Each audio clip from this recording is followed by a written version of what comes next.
기후위기의 마지노선이라고 알고 있는 1.5도 도달 시점이 2021년에서 2040년으로 앞당겨졌다. 이 결과에 대해서 어떻게 해석하면 좋을까요? 해석 이전에 미래 기후변화라고 하는 거를 어떻게 전망하는가 그 이야기부터 해볼까 해요. 우리가 CO2 배출량이라고 하는 게 어떻게 결정이 되냐. 인구가 많으면 많을수록 많이 배출하겠죠. 그 다음에 인구당 서비스, 소득 수준을 이야기를 해요. 잘 살수록 많이 배출하겠죠. 그 다음에 서비스당 에너지, 저건 산업의 구조를 이야기를 해요. 영국 같은 데는 금융업으로 먹고 사는 나라예요. 기후위기 대응하는데 굉장히 수월해요. 근본적으로 이산화탄소를 배출하는 이런 것들이 별로 없어요. 그런데 우리나라처럼 중화학공업, 혈관공장이나 화학공장을 많이 갖고 있는 산업은 이산화탄소 배출을 줄이기가 어렵죠. 그래서 산업의 구조도 이제 중요하고. 에너지랑 CO2, 우리가 재생에너지를 많이 쓰면 에너지를 많이 쓴다 해도 CO2 배출은 줄어들겠죠. 저기서 인구 떨어지고요. 서비스 떨어지고요. 에너지 떨어지게 되면 CO2가 상등식이 딱 돼버립니다. CO2 배출량이라고 하는 거는 인구적인 거, 경제적인 거, 산업의 구조, 재생에너지의 이런 판이에요. 이산화탄소 배출은 바로 그 사회의 경제를 의미를 하는 것입니다. 미래에 도대체 이산화탄소가 얼만큼 배출을 돼야 되나? 그걸 알아야 되잖아요. 그거는 기후과학자들이 하는 일이 아니에요. 바로 사회학자, 경제학자, 에너지학자들이 모여갖고 미래 사회가 어떻게 될 것인가를 먼저 결정을 합니다. 인구는 어떻게 될 것이고, 경제 성장은 어떻게 될 것이고, 산업 구조는 어떻게 변하고, 재생에너지 비율은 어떻게 되고, 이러한 것들을 갖고 배출량이 나오게 되는 거죠. SSP 시나리오라고 하는 게 그렇게 나와 있잖아요. 사회를 구분을 해놓고 온실가스 저감도 열심히 하고 그 결과로 일어난 기후 변화에 대해서 적응을 하고 대응을 하는 사회, 그게 이제 지속 가능한 사회가 되겠죠. 예를 들어서 이산화탄소는 엄청나게 많이 줄였어요. 저감은 열심히 하는데 적응을 하지 않아. 근데 물 문제랑 뭐 폭염 문제 이런 거로다가 피해를 가난한 사람들이 대부분 있겠죠. 그러니까 적응을 하지 않으면 불평등이 강화가 되는 사회를 의미를 합니다. 이런 식으로다가 시나리오를 5개를 만들어낸 거예요. 이산화탄소 배출량들이 각각이 다 나오게 됩니다. 저거를 기후과학자들이 받아갖고 만들어내요. 미래를 예측하게 될 때 기후 모델들은 기후 자체에 이게 불확실성이 있어요. 그래서 하나의 모델을 갖고서 하는 게 아니라 전 세계 각 기상기관들이 갖고 있는 미래를 예측하는 모델이 총 동원을 합니다. 40군데 이 정도의 자료를 모아갖고 미래를 예측을 한 거예요. 어떤 하나의 값이 나올 수가 없죠. 40개의 이러한 결과들이 일단 어떤 범위를 드러내게 될 거다. 2018년도 인천에 있었던 지구온난화 1.5도 보고서에서는 2030년에서 2052년 사이에 1.5도를 넘는다. 하나의 모델 결과가 아니라 수십 개의 모델의 결과를 갖고 있으니까 이러한 범위로 드러나는 거예요. 시민들이 알아듣게 설명하려면 평균을 내서 2040년경에 넘습니다. 그렇게 이야기를 했어요. SSP 시나리오에서는 범위 자체가 넓어졌습니다. 그러면서 1.5도를 넘는 게 SSP1 시나리오 같은 경우는 2035년이나 32년쯤, 2에서는 30년, 3에서도 2030년, 5에서는 2027년이면 그러니까 뭐 한 2년 후에도 1.5도는 넘을 수는 있어요. 추세적인 측면에서 보게 되면 대략적으로 2030년이다. 평균을 내서 우리가 그렇게 따지게 되는 것입니다. 그 그래프 범주를 보면 2020년대에 도달을 할 수도 있다라는 하한선이, 이게 40개 중에 한두 개 정도가 그렇게 예측을 한 거고, 분포도를 그렸을 때 2030년 기준에 가장 많이 있는 것이고, 저 상한이라고 하는 가장 위쪽 연도가 이제 온실가스 많이 배출할수록 가까워지는 것도 가까워지죠. 불확실성도 온실가스 배출량이 많아지면 많아질수록 확 줄어들잖아요. 적게 배출을 하게 되면 이 불확실성이 이제 굉장히 이제 큰데, 많게 되면 어떤 일정한 그 패턴으로 명백하게 보이게 될 것이다. 다 확률로 99% 사실상 확실하다, 가능성이 높다, 이런 것들이 이제 보통 사람들 봤을 때 굉장히 이해하기 어려운 점이라서 특히 이런 식으로 구간으로 설명한 그런 부분 하나만 갖고서 결정론적으로다가 했다가는 안 된다. SSP라는 풀네임이 공통사회 경제 경로라는 건데 5개의 시나리오의 미래 예측 전망, 온도 상승 수준을 봤을 때 모든 시나리오에서 1.5도를 도달하거나 넘게 되잖아요. 네네. 이번에 나온 SSP1 시나리오에 1.9라고 되어 있는 거, 그 다음에 이제 2.6 2.6이라고 되어 있는 거죠. 온실가스로 인해서 그 열이 지구에 더해지는 양을 의미를 해요. 그래서 이제 1.9는 온실가스 배출량이 적은 것이거든요. 1.9가 1.5도를 막는 시나리오이고요. 2.6이 2도를 막는 미래 시나리오거든요. 1.9가 되었다라고 해도 물론 2100년에는 1.5도 아래로 내려가는데 그 중간에 1.5도를 돌파를 할 것이다라고 하는 거죠. 그 이유는 60년도부터 이제 최근까지 관측값에서 미래의 이제 기온의 변화를 보여주고 있는데 온실가스를 엄청나게 줄인다라고 해도 온도가 확 떨어지질 않고 좀 올라갔다가 이렇게 내려가요. 저걸 우리가 오버슈팅이라고 합니다. 여기에는 두 가지 원인이 있어요. 온실가스는 바로 공기 중에 그 영향이 드러나질 않아요. 기후, 날씨라고 하는 게 원래 그렇습니다. 정오 때 12시경에 햇빛이 제일 센데 실제 기온은 오후 2, 3시가 돼야지 제일 높잖아요. 그거는 햇빛이 공기를 데우는 게 아니라 먼저 땅바닥을 따끈따끈 데우고 그 다음에 그 열을 갖고 공기를 데우기 때문에 오후 2, 3시에 기온이 가장 높거든요. 온실가스가 공기 중에 그 영향이 드러나려면 전 세계 바다 표면이 다 뜨뜻해져야 돼요. 그거는 최소한 10여 년, 길게는 한 3, 40년이 걸린다라고 봅니다. 호주에서 7개월 동안 가뭄이 있었고 산불이 났었다. 그거는 지금 공기 중에 있는 온실가스 농도에 대한 반응이 아니에요. 2000년대 초반, 1980년대, 90년대 배출했었던 것이 지금 드러나는 겁니다. 배출량을 엄청나게 줄인다라고 해도 이 농도가 지금 드러나는 게 아니라 앞으로 3, 40년 동안 영향을 미치기 때문에 계속 이 추세선을 가게 되는 것이죠. 또 하나는 앞서서 제가 미세먼지, 그 황산염이 0.4도를 떨군다라고 했잖아요. 석탄을 갖다가 갑자기 확 다 줄여버렸어요. 황산염이 안 나오잖아요. 냉각 효과가 갑자기 없어져 버렸잖아요. 온실가스는 한번 이제 나오게 되면 수백 년, 수천 년 동안 가지만 황산염은 기껏해야 5일 이상 가지를 않아요. 단기적으로 냉각 효과가 없어져 버렸으니까 이렇게 한번 치게 되는 이러한 효과가 나와갖고 1.5도를 막는 시나리오라고 해도 중간에 한번 돌파를 하게 될 것이다라고 2030년대 중반 정도면 1.5도에 도달할 것 같다라는 것들이 정말 시간이 안 남았다라는 게 느껴지는데 탄소 예산으로 보통 설명을 하잖아요. SR 1.5가 앞서 이야기했던 2018년도 앞으로 1.5도를 넘지 않으려면 요 이내로 이제 배출을 해야 된다라고 하는 거예요. 확률이 50%짜리가 있고 66%짜리가 있잖아요. 1.5도를 넘는 게 50%의 확률은 지난 2018년이나 지금이나 이제 거의 비슷한 한 460 기가톤이라고 하는 것이고요. 근데 66% 이게 이제 3분의 2 확률을 의미를 해요. 지난 2018년보다는 약간 늘어났어요. 또 여유가 좀 생겼다라고 하는 거죠. 이번에 6차 보고서에는. 저건 이제 계산을 새롭게 하면 할수록 약간씩 저런 차이들은 조금 나게 됩니다. 저게 확률이 50%, 66%예요. 100%로 만약 막 난다? 그러면 우리한테 남아있는 이산화탄소 하나도 없습니다. 절반 정도의 확률로 1.5도를 막을 경우에는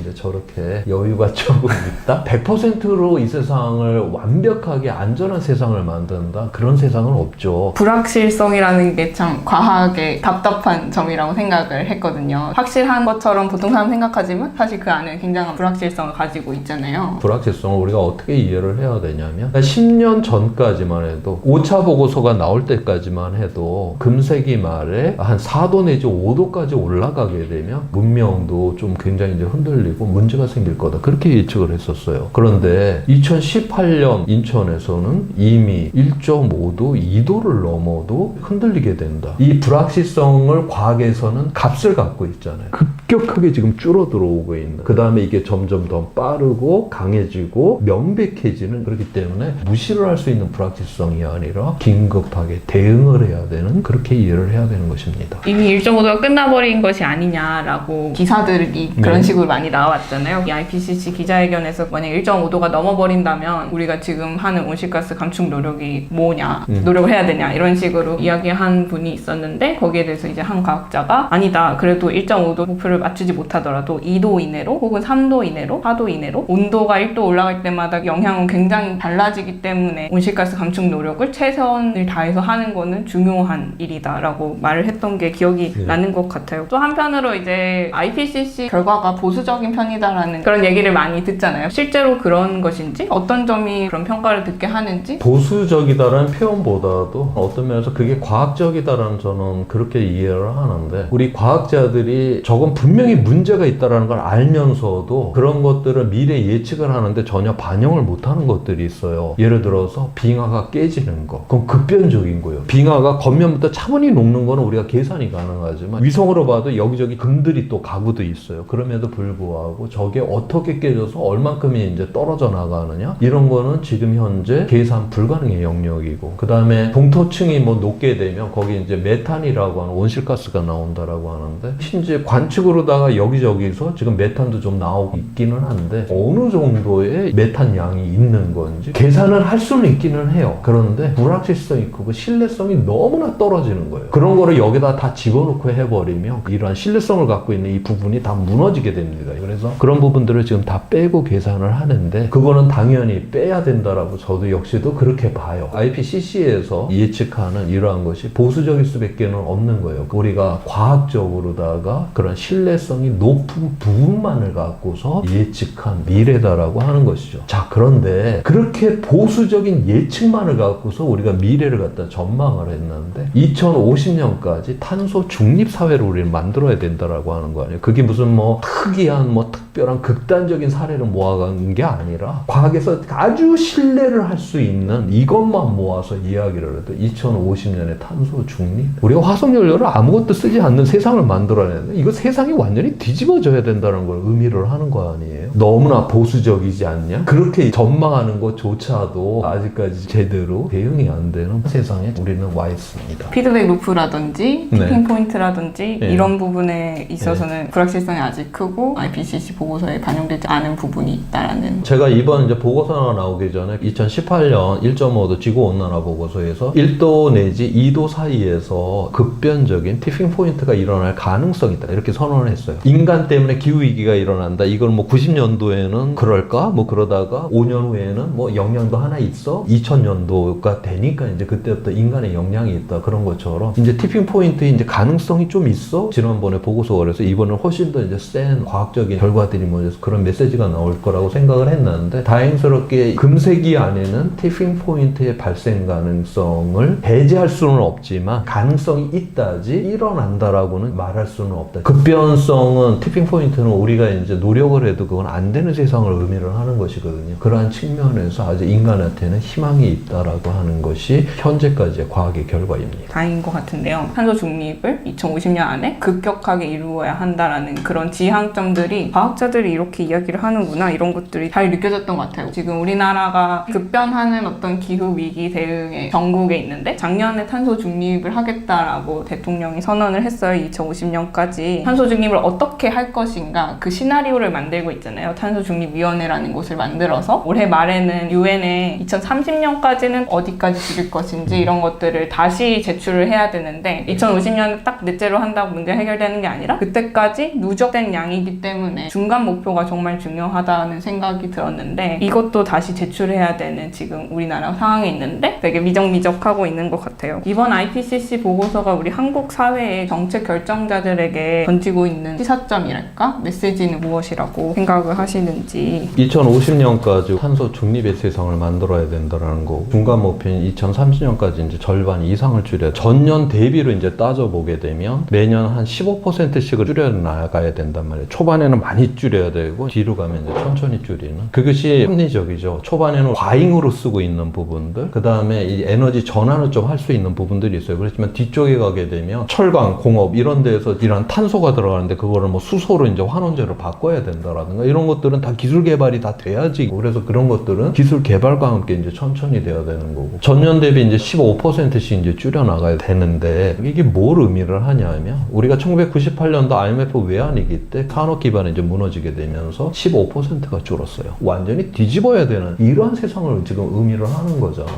서양 애들이 지금 재생에너지 전환을 하면서 자기네들만 하질 않죠. 아리백인이 탄소 국경세니 하면서 온 세계가 여기 다 따라오게 만들잖아요. 2차 대전이 끝난 다음에 유럽이 잿더미가 된 이후에 그렇게 산업이 재편이 되게 됐을 때 경제 성장은 어마어마하게 빨랐습니다. 화석연료 기반의 이 산업이라고 하는 거는 지금 갈 때까지 다 온 거예요. 이 친구들이 단순하게 기후위기 대응이 아니에요. 굉장히 실리적인 이러한 목적을 갖고 있어요. 화석연료 시대에 이 서양이 지배력을 가졌잖아요. 재생에너지 이 세상에도 지배력을 갖겠다. 그러면 온 세상이 재생에너지 세상으로 다 재편이 돼야 되는 바로 시대적인 이런 흐름의 변화가 있는데, 우리나라의 정치적인 사람들, 관료들, 여기에 책임지고 있는 분들은 지금 이 세상이 너무 좋아요. 이 세상을 유지하겠다. 지금 이러한 정신사 상태로다가는 우리는 이 기후위기 시대에 새로운 세상에 이 전환의 시대에 따라가기가 굉장히 힘들다. 나폴레옹이 그런 말을 했죠. 나폴레옹 밑바닥부터 치고 올라서 황제까지 된 사람 아니에요. 정치는 바로 불가능을 실현하는 것이다라고 그렇게 보았던 것이죠. 오늘날 우리 시대에 불가능을 실현해 보겠다라고 내달리는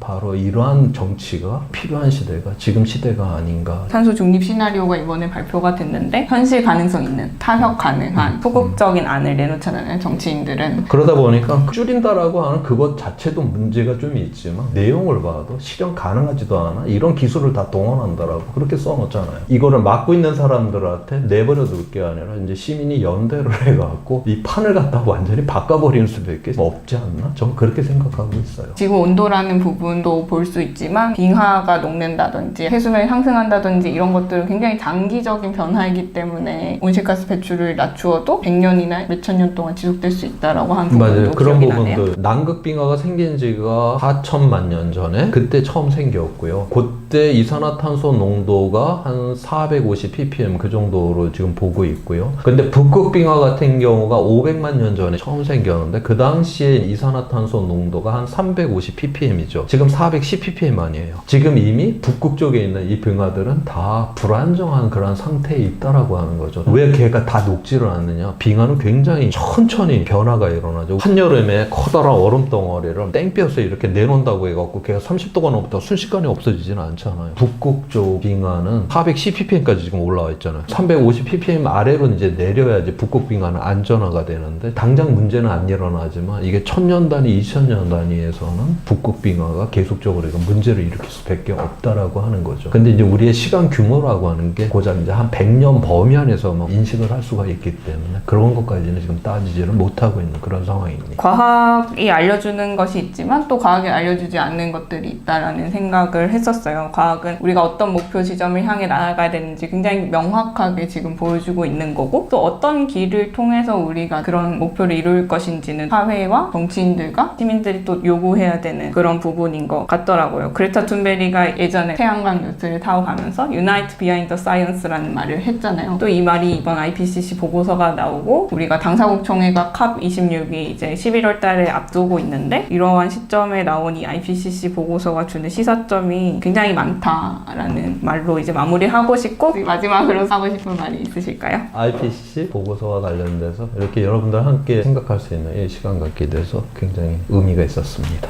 오늘 이 정도로 마무리하도록 하겠습니다. 감사합니다. 예.